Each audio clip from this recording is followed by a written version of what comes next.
casos de brutalidad policíaca son reales y nuestros siguientes invitados se han encargado de documentarlos y revelar grandes problemas dentro de la policía de Puerto Rico. Para que quede en récord, recibimos a la autora del informe No se dispara de la baqueta, Mari Narváez, junto al coordinador de activismo y campañas de Amnistía Internacional, Rubén Condrup. Gracias a ambos por estar aquí. Esto toma mucha relevancia en momentos en que sale este informe del Monitor Federal, pero ustedes por primera vez hacen este estudio sobre la policía de Puerto Rico. Si me pueden contar un poco sobre esos hallazgos. Sí, hicimos este estudio. Es un análisis de la política de uso de fuerza que tiene la policía de Puerto Rico actualmente, bajo la reforma. Bajo la reforma ellos han tenido que adoptar políticas que antes no tenían, protocolos. O sea, que ustedes lo están haciendo desde que está esa reforma implementada. Sí, que guíen, es un protocolo que guíe a los policías y les indique cómo es que ellos pueden utilizar la fuerza, que no puede ser, ¿verdad?, como ellos crean. Como ha pasado en distintos casos, lamentablemente. Entonces nosotros hemos analizado esa política y la política ha salido bastante bien en el análisis. Es decir, se hace un análisis de 8 criterios con los que debe cumplir una buena política de uso de fuerza de un departamento de la policía, y nuestra policía cumple con 6 de esos criterios, lo cual yo considero que es satisfactorio. Ahora, lo que hemos observado es que hay una brecha demasiado grande entre el papel, que está muy bien, y lo que está pasando en la calle. Eso siempre pasa, se dan unas estadísticas y unas cosas, y cuando vienes a ver en la calle, la realidad es otra. Pero cuando estamos viendo los números que ellos mismos proveen y que, ¿verdad?, hay que ver cuán confiables son. Y no fue fácil conseguir esos números. No, fue difícil, pero los números que ellos proveen todavía, nos parece, son 22 muertes a raíz de incidentes de uso de fuerza de la policía, 22 entre el 2014 y el 2016.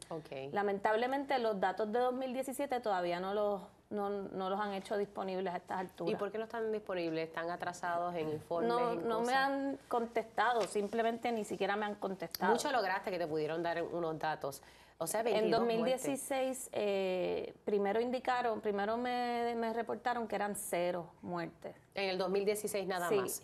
Y yo sabía que eso no era cierto porque yo tenía ya otra información y los confronté con esa información y entonces me dieron otra cifra.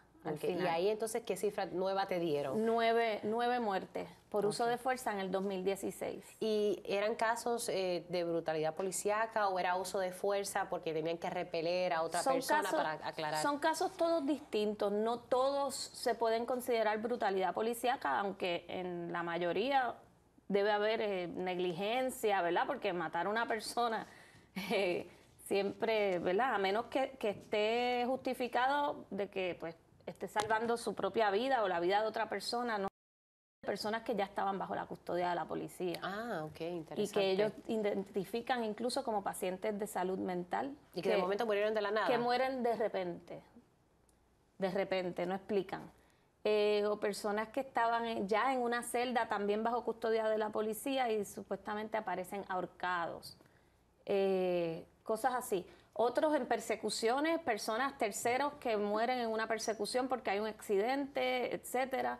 Hay casos pues de tiroteos, hay casos de policías, o sea, dentro de ese número hay policías muertos también. ¿De verdad? Sí, en el 2015, por ejemplo, aquellos policías que un policía asesinó a otros en Ponce, esos cuentan en eso. De hecho, las políticas de uso de fuerza, mientras más estrictas son, más vidas salvan, tanto de ciudadanos como de policías. Eso se ha probado. Se ha comprobado. Se ha comprobado en Estados Unidos. Por eso es que nosotros hacemos este análisis, porque queremos que, se supone que una buena política como esta redunde en menos muertes, ¿verdad? En un mejor manejo de las armas de parte de la policía. Es que es un ente aparte, ustedes no están casados, como digo yo, con nada del gobierno y pueden hacer un análisis justo. ¿Cómo es que entra Amnistía con espacios abiertos para hacer este estudio? Bueno, el estudio como tal lo hicimos nosotros, en espacios abiertos, pero sí también presentamos esta herramienta que le va a presentar mi compañero Rubén. Esta herramienta la construimos con Amnistía Internacional. Es un proyecto que llevamos Cuéntame un trabajando poquito, hace Rubén, sobre tiempo. eso. Sí, es un proyecto que empezamos en el 2016, exactamente porque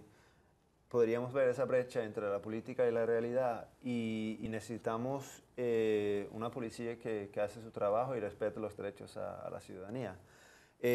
Por eso nos dedicamos a hacer ese proyecto que básicamente explica a la gente cuáles son sus derechos en una intervención con la policía.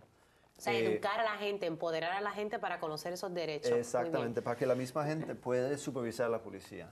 O sea, que para tener a los ciudadanos, mire, activos. Entonces, eso es una herramienta educativa que ustedes han creado. Exactamente. Sí. Oficialtengoderechos.com.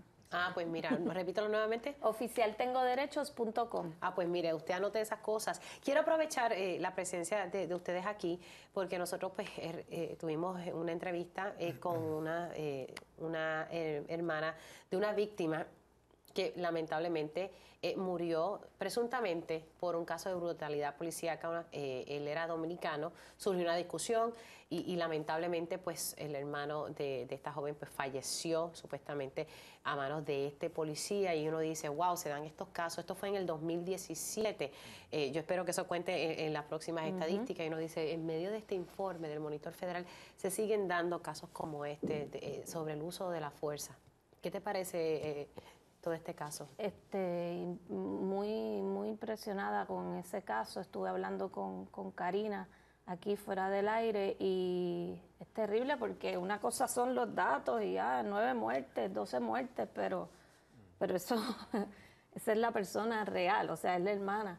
Eso es lo que uno se pregunta, ¿quiénes son estas personas? O sea, estos 9, estos 12 de este año, del otro, ¿quiénes son y cuáles fueron las circunstancias en las que murieron? ¿Cómo está su familia, ese Exacto. sufrimiento que se queda ahí? Pero ahí hay unos asuntos que hay que abordar.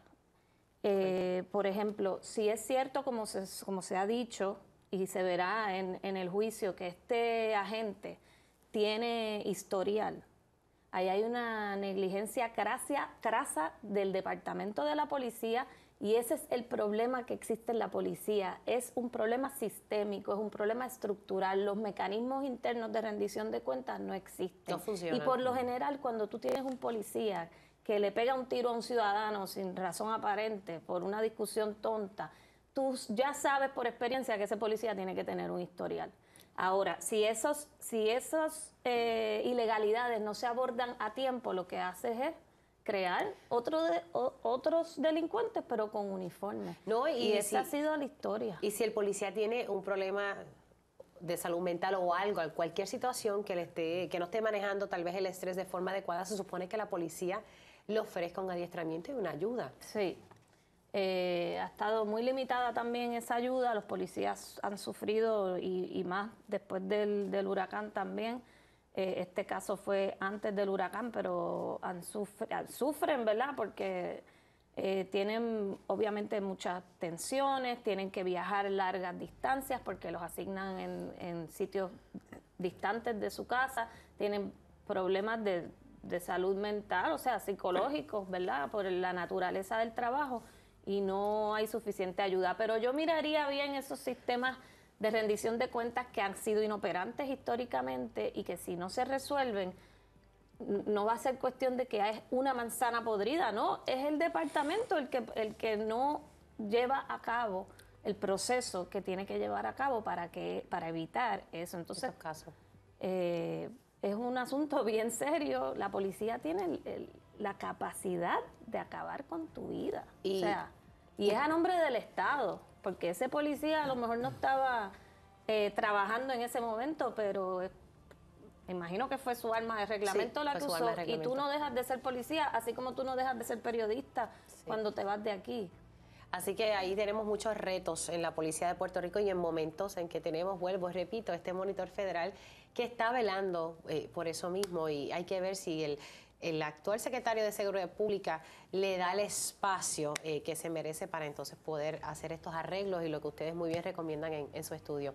Gracias por toda esa información y por la labor que están haciendo, que sé que no es fácil conseguir esos datos y conseguir esa transparencia a veces de agencias de gobierno, en particular la Policía de Puerto Rico. Muchas gracias. Regresamos más aquí con Record.